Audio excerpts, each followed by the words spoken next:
Welcome back, everyone, to Emergency Minute, episode 29, Save Gen Z, with award-winning author, colonel, and physician, Dr. Josh McConkey. But before we get into that, a reminder that you can now check us out on YouTube if you prefer the video podcast, or you can join us on Spotify, Apple, or wherever else you get your normal audio podcasts as well.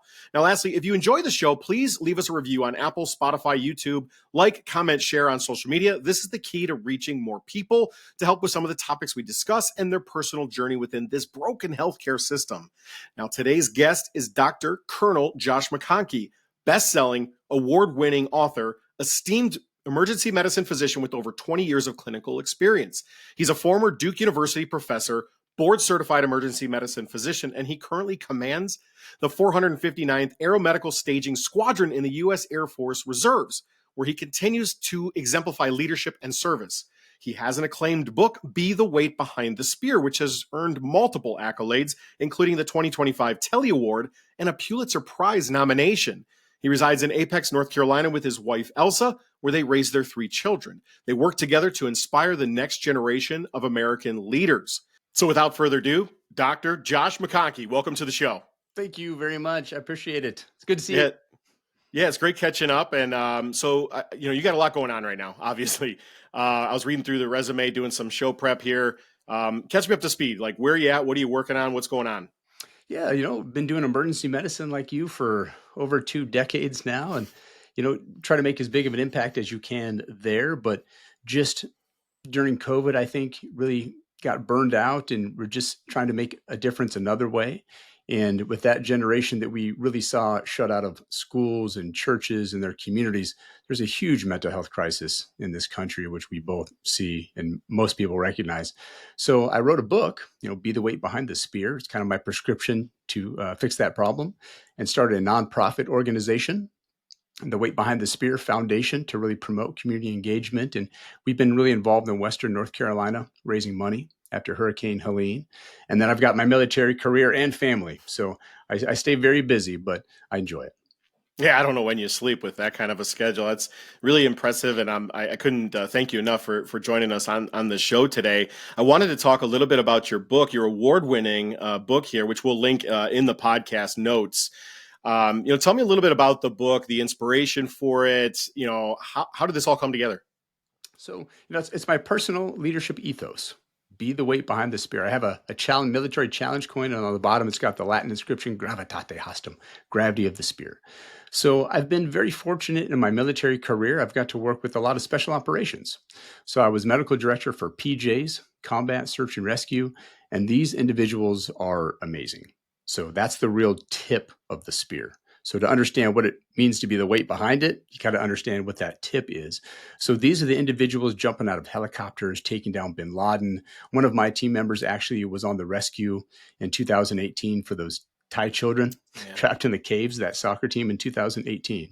Wow. And you realize that these are just normal people, but there's just something different about them. So the confidence, the monster egos as well, of course, but the confidence that they have, it's the weight behind their spear. It's our best resource in this entire country. It's our people. So it's teachers, coaches, volunteers, families. Somebody was a mentor to them throughout their career.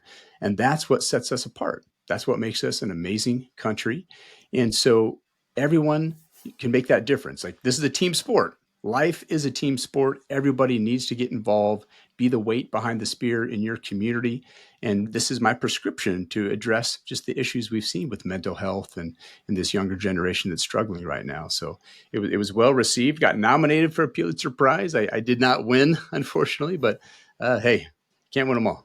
Yeah, it's incredible to get nominated and just to have that type of recognition, to win the awards that you have won on this. It's amazing. I've always thought about writing a book, but I guess I've never really sort of just sat down and done it because probably with my ADHD, I have like 100 projects going at the same time.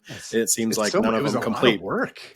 Yeah, I've heard that. I think probably maybe when I retire, I'll write a book. I guess I have yet to figure out the best topic for my passion. So, but yeah, I'm looking forward to you sending me a copy because I definitely want to take a look at that.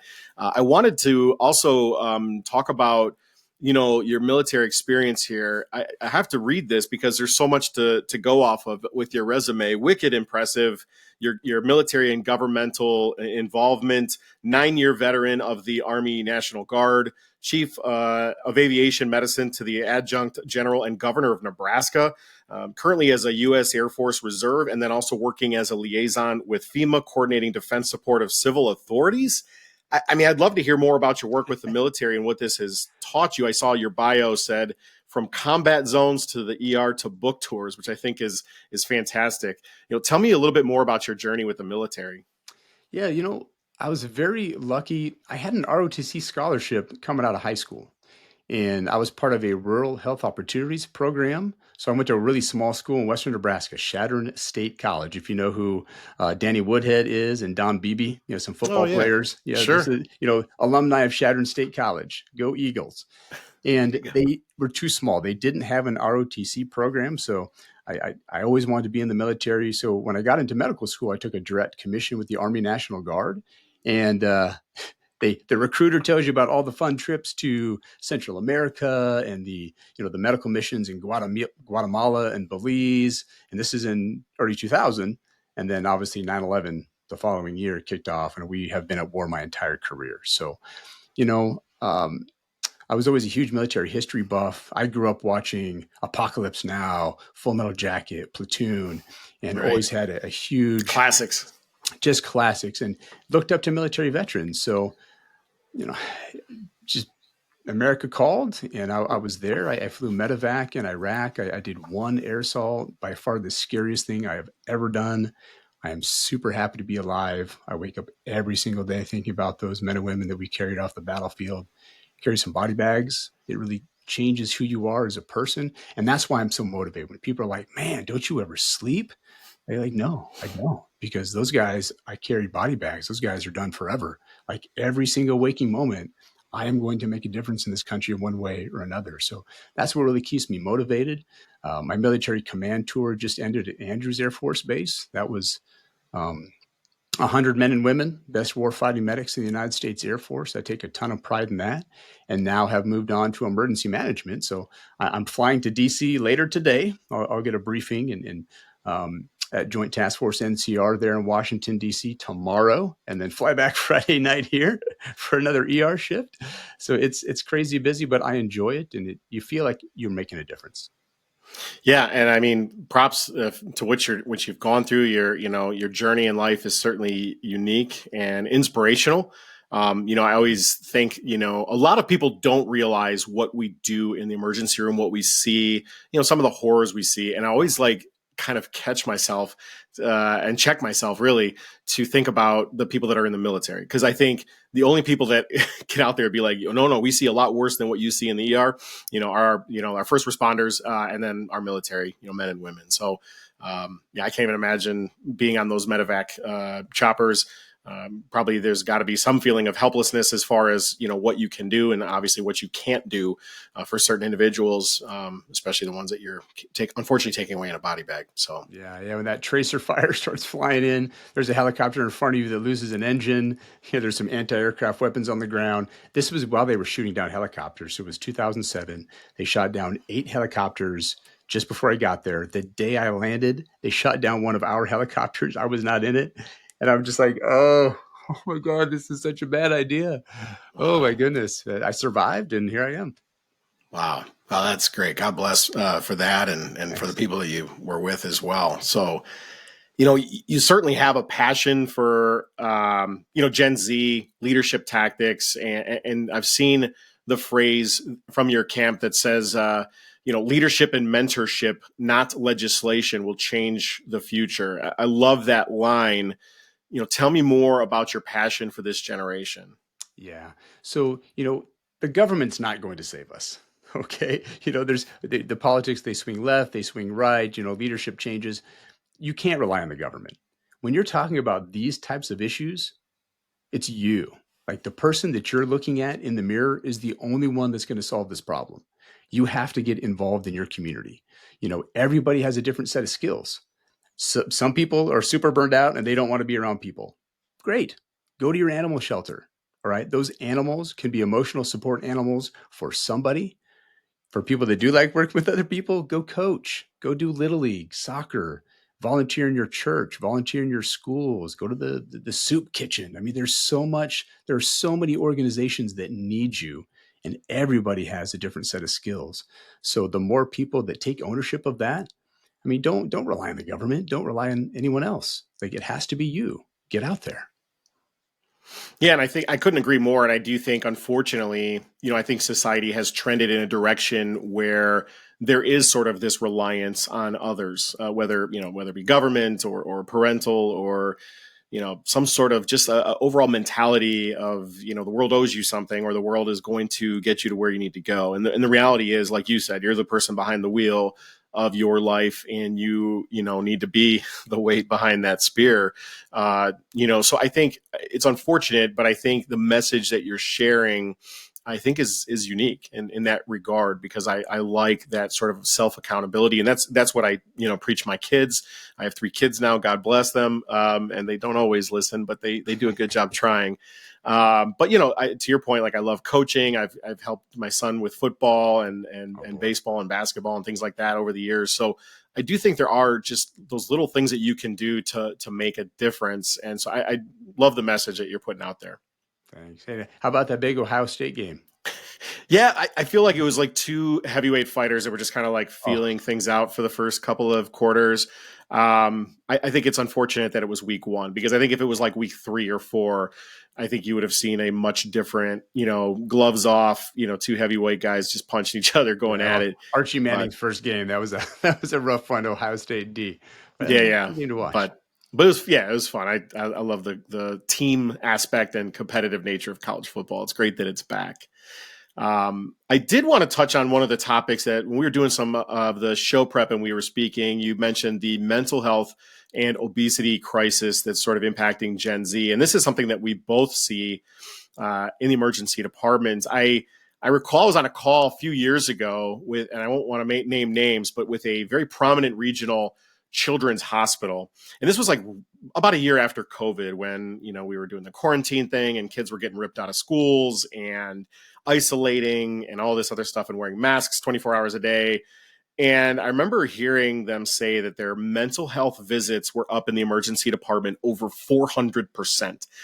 And I was on this call and I'm like, yeah, we're seeing a ton of it. And we used to go like, I don't know, a month, and we'd see like one 13-year-old that was, came into the ER for like suicidal ideation. It was extremely, I don't want to say rare, but it wasn't that often that we saw it.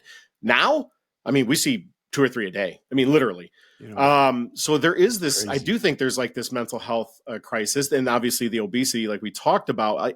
What do you see that has happened? Why is it happening? And then how do we get these kids help and this generation sort of back on track? Yeah, and it strikes really, really close to home. My shift 2 days ago, as soon as I walked out the door, there was a 14-year-old boy that had shot himself with a handgun. My son Luke is 14. I went in the next morning because I relieved that same physician. We do 12-hour shifts, and just had a chat. And man, it rips your heart out every time. I've been doing this for 20 some years, and it's still, when you have to talk with those families, I think it's a combination of issues. So it was more of a perfect storm. So you can talk about the policy issues during COVID for sure. I mean, that had a huge impact. But if you go back a little bit further, there used to be helicopter parents, just kind of hovering and trying to take care of everything. I'm not sure when, but they just turned into lawnmower parents. And so they just rode in front of their kid. They mowed down every obstacle in their path. They didn't allow them to make decisions. They didn't allow them to make any mistakes. Everyone got a participation trophy, right? Everybody's a winner. Yay, hooray for you. In those younger ages, I coach soccer. Everybody's out for fun. But in real life, there's winners and losers. Everyone is not a winner. That's not reality. And so if you don't teach them that, and then you mow down everything in their path, they don't know what to do. They encounter a problem, they quit, they don't have resiliency. I saw that in the emergency department over the past 3, 4, 5 years. And as a military commander, all these young recruits coming in 18 to 25 years old. Wow. I mean, it's, Oh, back in my day, we used to, those I don't want to be that old timer guy like back in my Right. day type stories, but I'm telling you, Right. these 18 to 25-year-old kids quit like that, like instantly, like one little obstacle. Oh, that's it. I quit. Like, no, no, no. You have to overcome that. Like losing is not a bad thing, number one. So we have to get that out of people's heads. Because number one, if you're not pushing yourself hard enough to where you're losing at something, you're not pushing yourself hard enough. All right. You have more in the tank. And then two, losing is not bad. That's how you learn. So as long as you make the changes, you don't make the same mistakes over and over because that's stupidity. But if you those mistakes are good, that's how they learn. Do be there safely. Don't be the lawnmower parent. Watch them, let them make some little mistakes. I've got 3 kids of my own now. Like I said, my oldest is 14.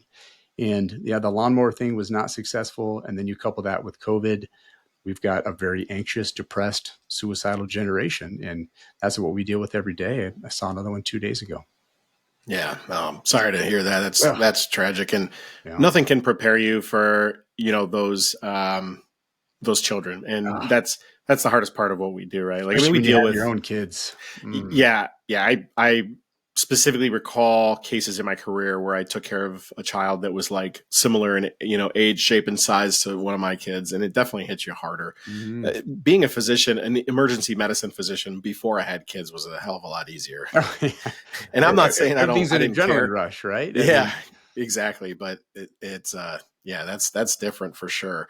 And I do think I like the lawnmower term. I've heard the snowplow parent. I've heard that term because and it's hard, like, right? Like, I mean, I've got 3 kids, like, I get it. Like, you want to get out in front of them and push the snow away so that there's, this clear path for their lives. But at the end of the day, in the overall big picture, you're really not doing them any favors. They have to learn how to push the snow away themselves, right? I mean, that's kind of the goal. But it's, as a parent, I have to check myself sometimes, and I'm like, hold on, wait, no, he needs to send that text message. He needs to do that email. He needs to, miss that assignment, and then learn that that's what happens. And then you get bad grades, and then, whatever. So I do see that side of it.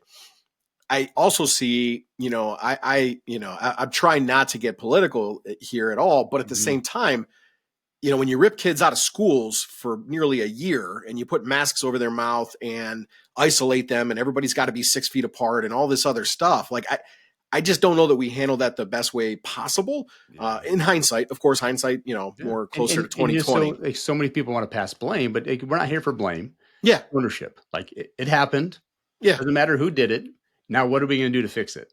So yeah, and I think it impacted an entire generation. Yeah, and so that was like, with the book, I talk about, listen, this is the most divided generationally and politically this country has been in my lifetime. I'll be 48 here in days. What can we all agree on?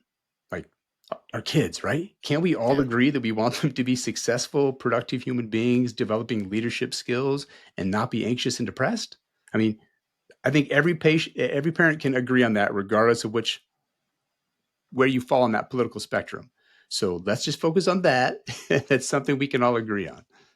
Yeah, I mean, that's the path forward, right? Is to find common ground, and I think, with kids, that should be an easier place for us to all start and agree upon those things. And I think another thing that you talk about that you're also very passionate about, with that, especially with the pediatric obesity, well, just the obesity, epidemic in general, but the pediatric version. I mean, the other day, I think I had a 6-year-old that was like 100 kilograms or something along those lines. And you're like, how is that even possible? Like, how, and I think I'm very passionate about it because I've treated a lot of patients for weight loss over the years. I started a physician-guided weight loss company many years ago. And I think the first problem is that society doesn't believe obesity is a disease. That's the first problem. It's just calories. You just go eat a salad every day. Yeah, it's not that easy. It's not that simple. Now, there are things and steps that you can take. And I know one of the things that you're passionate about is fitness. Can you touch a little bit about that, especially in regards to like pediatric obesity and activity? Yeah. When you just break it down to the basics, diet and exercise. So when they looked at reinstituting the presidential fitness program recently, it's more than just instituting a fitness program. It's giving the kids confidence, and everyone was like, well, President Obama had decided to stop that because, you only fit the top 15% were getting the awards for that. What about the other 85%? Well, if you frame it in that we're all in competition with each other, then yeah, 85% of the kids are losing. But it doesn't have to be about competition with other people. It's competition with yourself. Like, are you making those strides? Like last year, I can only do this many push-ups. This year, I can do this many. That's what you celebrate. That's what you focus on.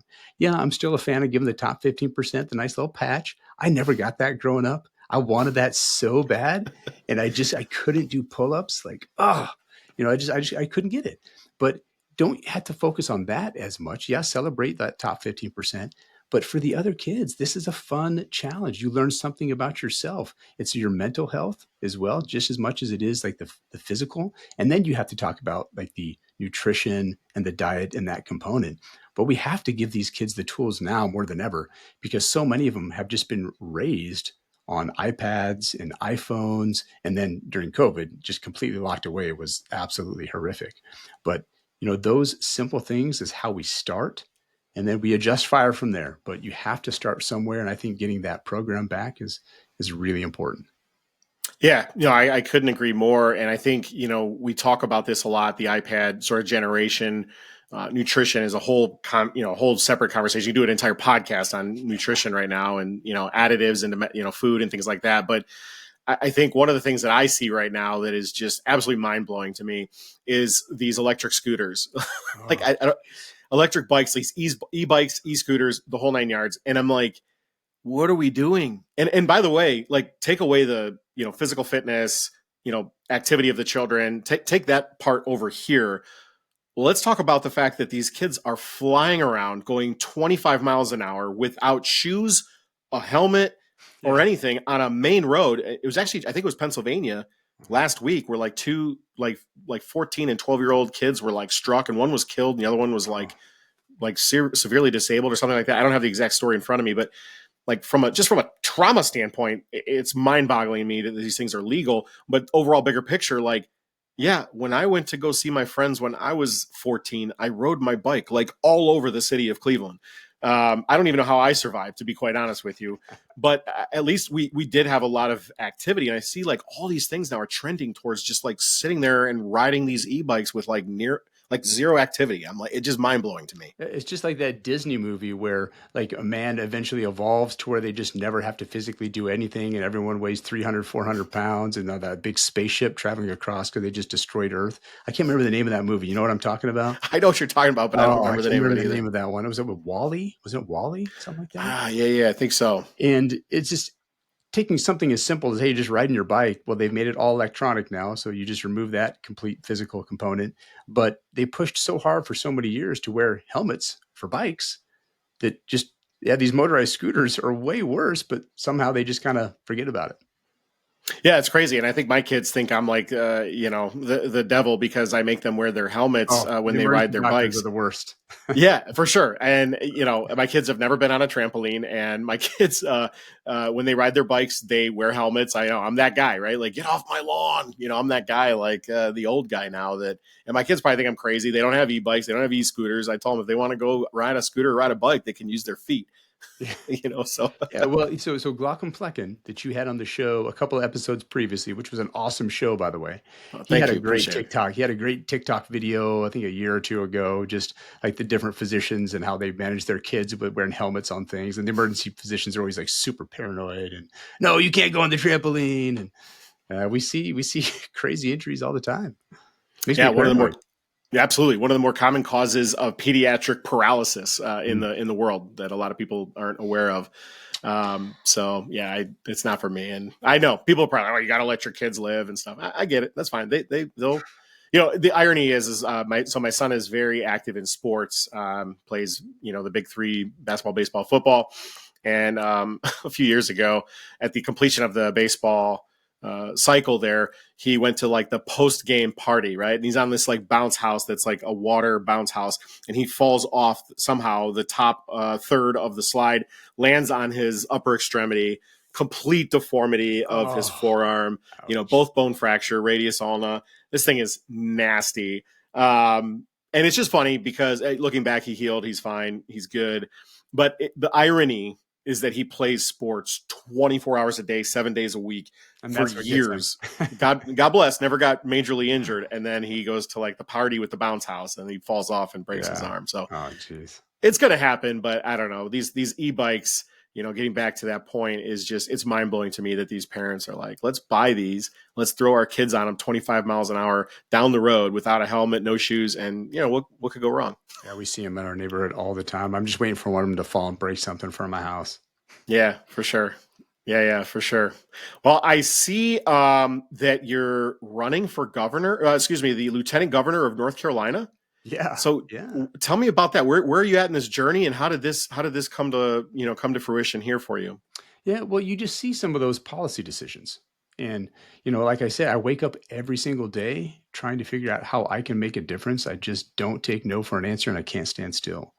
And so you saw some of those COVID policy decisions that really damaged a good chunk of our population, our younger generation, which is really our best resources, our kids.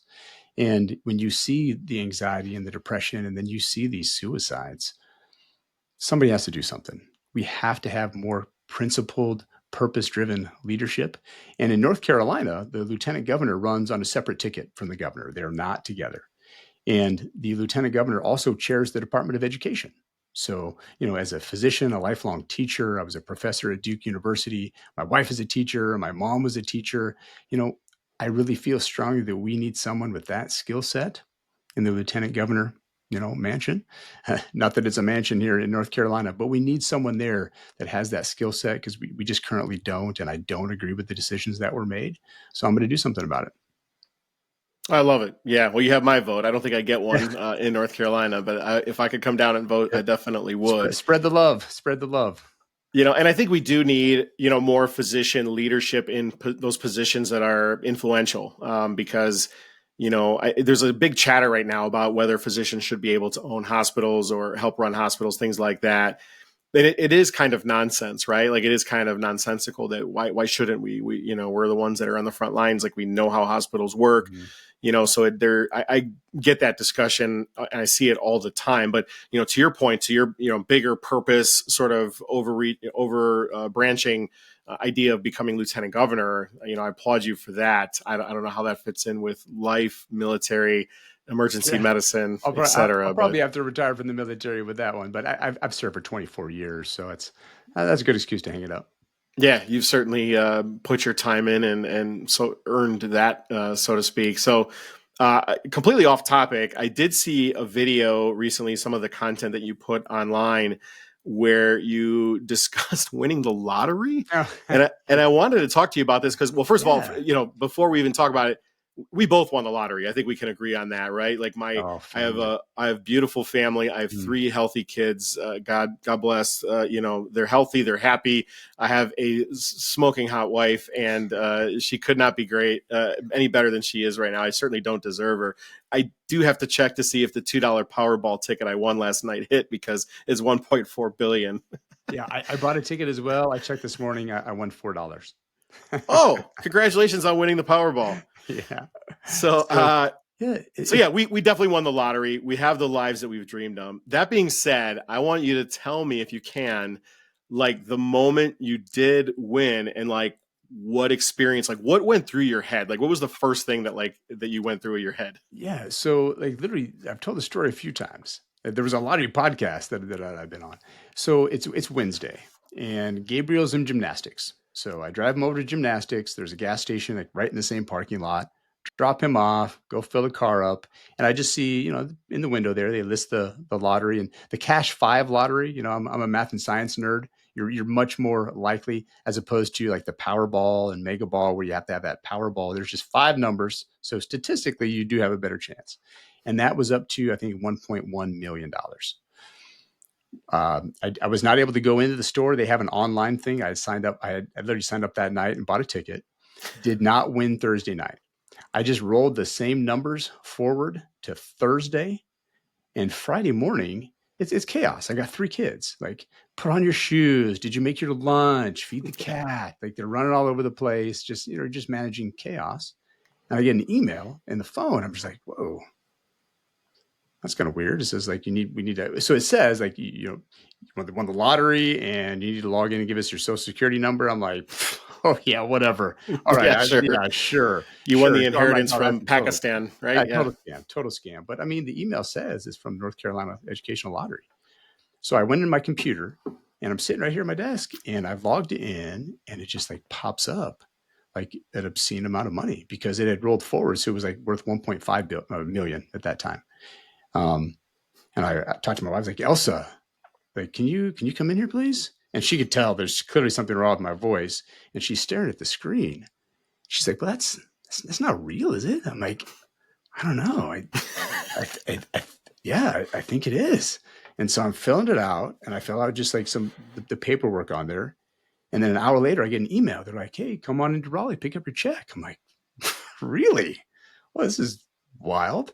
And then you understand I'm in the middle of a congressional campaign. So to my knowledge, I'm the only active congressional candidate who's ever won the lottery. So it got national news. It was the UK and international. Like it was like one of the top feeds on Apple News, yada yada. So I go into the lottery winner site in Raleigh, and there's like bulletproof glass and all kinds of signs and everything up. And I walk up, and I'm like, hey, I think I won the lottery. They're like, fill out this form. I fill out the form. I hand it to her, and she's like, turns around, picks up like a little red bat phone. The online winner is here. I'm like, whoa, this is real? This is like really happening. I go, whoa. So they badge you through one door and then they badge you through another door. And you're sitting in the lottery winner room. And there's like the wall painted for like all the pictures and, just North Carolina Educational Lottery. And it was bizarre because I sit down and it's just me and the person that walked me back there. And they're just like, okay, well, I'm going to take off. And this phone is going to ring in about 5 or 10 minutes. I'm like, what? I'm just sitting there by myself in this room with a phone in front of me. So I'm playing. Am I getting punked? Yeah, you're getting punked right now. Like, is there a camera? It's really bizarre. Because I'm texting my campaign manager, like, dude, I think I won the lottery. Do we? And because I'm asking, like, well, number one, do we want to say anything about it? In North Carolina, they do announce it. So I was like, well, it's already out of the bag. But hey, I was thinking about just keeping it private. If they don't announce it, then for sure. And then the phone rings, and they ask you all the questions, like, do you own a gas station? Do you own anyone that owns a lottery machine? Does your family work for the lottery? Does your family own a gas station? I'm like, nope. Just trying to make sure there's no way you could have. I have no idea how you would do that online, anyways. But yeah, McMillions. Make sure you're not a cheater. That McMillions documentary talked about that for the McDonald's thing, how it was fixed. That's funny. Wow. Okay. Yeah. So then they walk in with a big cartoon check. I've got it over here. Maybe I show it to you. So there's the big cartoon check, and they take the pictures, and talk to my wife on the phone, like, Elsa, it's real. Like, I'm holding the check, and she's like, "Oh my God, I can't believe this!" And I'm like, and I told the kids before we left that morning, do not tell anybody, because if this is like some scam, I'm looking like a total idiot. Like, do not say anything. But it actually would be great. Real, so.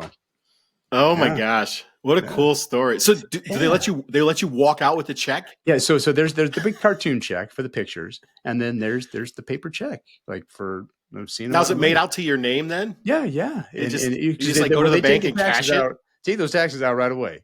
Wow, so you just took like $500,000 in taxes, like right there. I can't remember what the exact total was. And then I'm just walking around with this huge check. I'm just like, well, I'm going directly to the bank because what happens if this gets lost or gets, oh my God. So I just drove to the bank and deposited it. And the teller's just like, I'm like, yeah, I'm just a dude. I'm in here all the time and I won the lottery. Like, oh, that's amazing. I've never met a lottery winner before. And then all the media and the interviews and, in Europe, like the UK, and people calling from all over the place, like Arkansas, some people I served with, like, dude, did you win the lottery? Like, yeah, it's insane. But so it's really good karma coming back, because long story short, the years before that, I had a business venture with actually some old residency classmates that had a CEO that was just not a nice individual. He's going to be in jail eventually. But long story short, he was embezzling money. I called him out. He didn't like that. offered me a $3.4 million bribe. I told him to shove it up his rear end because you can't Wow. bribe me. I'm a colonel in the United States military. And he punished me for it. So he tried to bankrupt the company. We filed a lawsuit to prevent him from bankrupting it. But COVID hit. We couldn't get a court date. And then he actually made some threats. I got the FBI involved. They decided not to press charges because he hadn't actually physically done anything yet, yada, yada. And I actually moved the family to Australia for a year in Adelaide until that blew over, and then moved back here to North Carolina. So yeah, it's kind of wild, but when you see that whole history, it's like I think it was God, honestly, just kind of testing you. How far can he push you? Will you actually stick to your guns? And that integrity kind of held out. So 4 years later down the road, like, hey man, I know I put you through. I lost $5 million. So Oh my gosh. I think that was God. Just hey, I was just testing you out, and you passed the test. So here's a good karma coming your way. Well, it's what a fantastic story and It's a pretty great wild. ending. Everybody's journey is truly unique in Yeah. their own right. Yeah. Life And happened, and you just learn, number 1, you can't control other people. There are yeah, mean, nasty, evil people out there, and you can't control it. But you can control how you respond. That's all you can control is yourself, and I was not gonna change who I was. I've seen money change a lot of people. Doesn't yeah, change me in the slightest, so I still keep doing what I'm doing.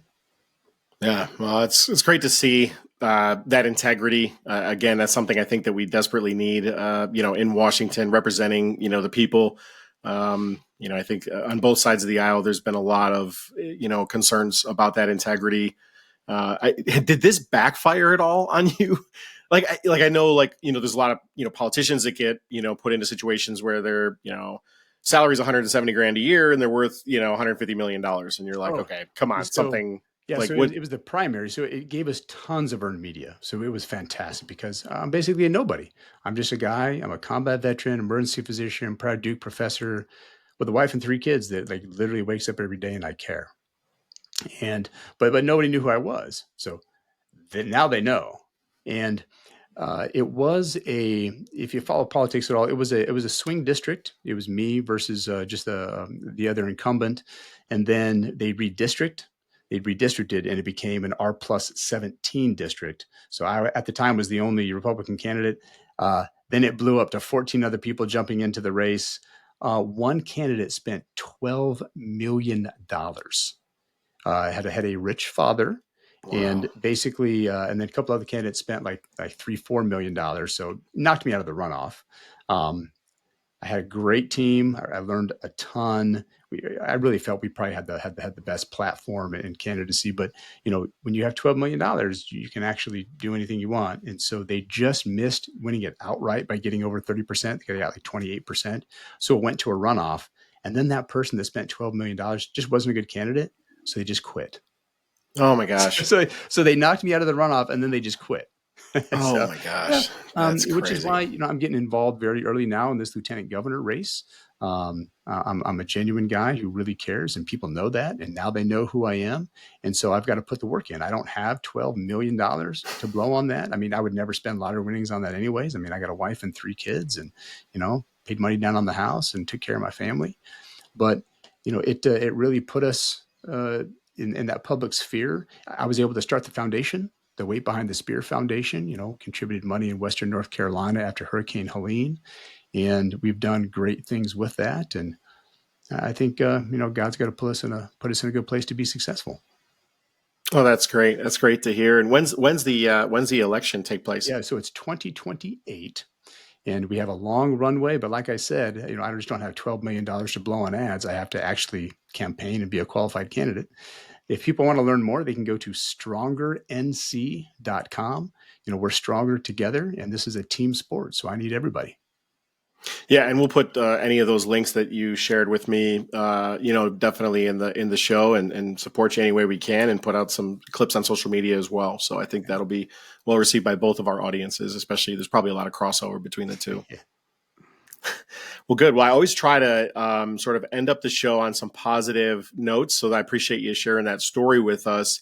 And then I always, just for fun, just for some brevity here, what kind of couple questions that are rapid fire for fun? What's your favorite food? Ooh, that's an easy one. My wife's black beans and rice. It Black is beans. fantastic, great comfort food. It's so good. There's a chapter in my book devoted to it. I look forward to reading that. Yeah. Yeah, my wife can cook, and that has been one of the biggest blessings in my life. She's amazing. So I don't know how they do it, but God bless them. My daughter asked me this yesterday, so I threw this curveball at you Oh, here sweet. this morning. If you could talk to one person, dead or alive, who would it be? Boy, yeah, that's a really good question. I was really racking my brain. And, you know, I would love to talk with Lee Harvey Oswald. I want to know the real story. Was he the only shooter? Right? I mean, just like I sit down with them, like, hey, listen, man, you're going to walk out of here. Jack Ruby's going to shoot you. Like, this is your only chance to clear your name for history. Like, tell me, tell me what really happened. Like, I would love to, I'd love to chat with him. That's a great one. I didn't Yeah. see that coming, but I like Crazy, huh? that. We're standing in Chipotle yesterday, and I'm like, my daughter asks me this, and I'm like, this is like a really profound question. I'm like, Oh, I don't know yeah. that standing in Chipotle placing an order with my phone is like the right arena for me to be able to give this question the Yeah, answer that it love deserves. some of those kid questions. They're just like so honest and pure, and they just really want to know. I mean, they have the best questions. Yeah, for sure. What's your favorite vacation spot? Vacation spot. So my wife's parents have a place down at the Keys, down at Duck Key. It is. Yeah, I grew up in rural Nebraska, right? So for me, it just blows my mind. You literally walk out the backyard. There's a pool. There's a dock. You can jump in the ocean and just like grab a lobster.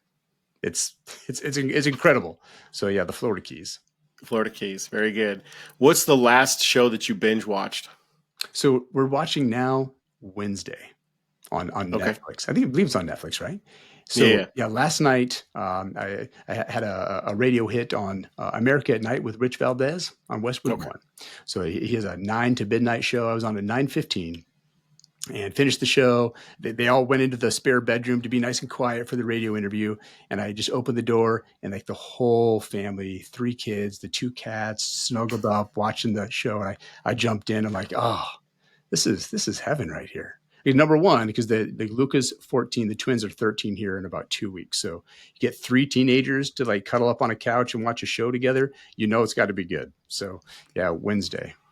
That's awesome. Yeah, it's hard to find something for, that makes all of the kids happy, right? Like Yeah, that's our biggest struggle, especially with our 8. We have 14, 13, and then 6. So it's yeah, like this wide array big of. stretch.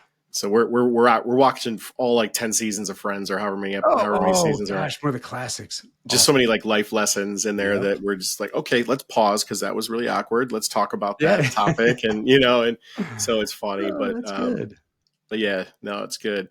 And then you're in North Carolina, right? So have you been following, Bill Belichick? What are your thoughts on him over Yes. there? Oh my gosh. So, that one I've talked about it in a few speaking engagements as well, because, his if you follow Bill Belichick, like his motto was like, do your job, right?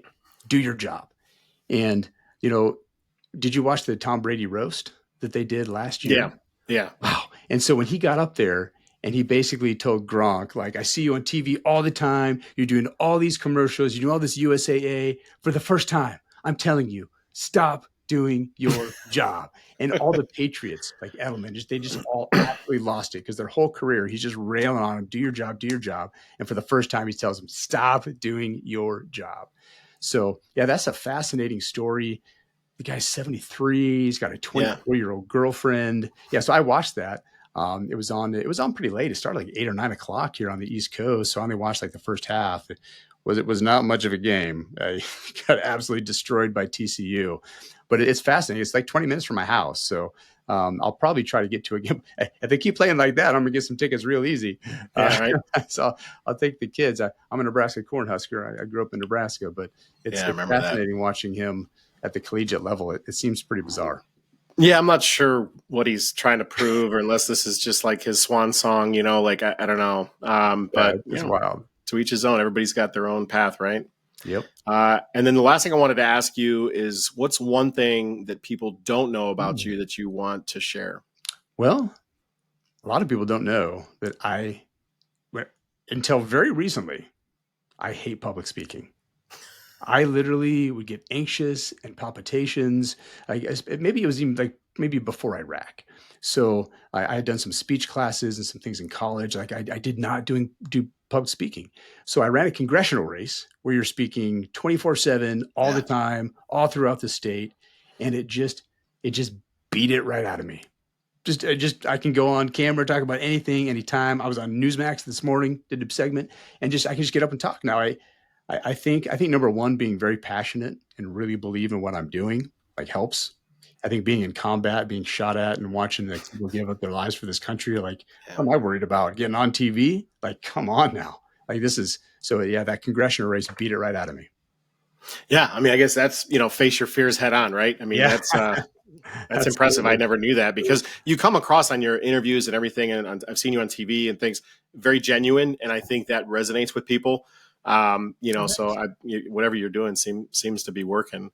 I appreciate that. Where can people find you?